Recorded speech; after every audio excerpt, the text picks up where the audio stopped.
अच्छा जी, जानवर वगैरह अभी बाहर निकाल रहे हैं। तो ऑलरेडी इनकी खुराक वगैरह हमने पहलों से लगाई हुई थी।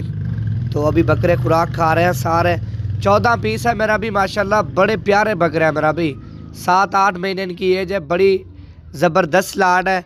जो हमने खुराक वगैरह भी लगाई है ना, बड़ी ज़बरदस्त खुराक है मेरा भी। तो खुराक का भी आपको बताता हूँ। तो गोट फार्मिंग का भी इंशाल्लाह ताला आज आपको बताऊँगा। बाकी वीडियो पसंद है तो 2000 आप लोगों ने लाइक भी करना है, ज़्यादा से ज़्यादा इसको आगे शेयर करना है।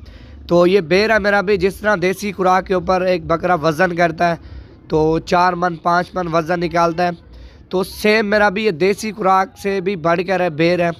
तो जितना आप इनको देंगे, एक तो बकरा खुलेगा, दूसरे नंबर पे बकरा कभी भी बीमार नहीं होगा जब ये खुराक आप डालेंगे। बीमार बकरा भी होगा जब ये बेर खिलाएंगे ना, बकरा इंशाल्लाह ताला सही हो जाएगा।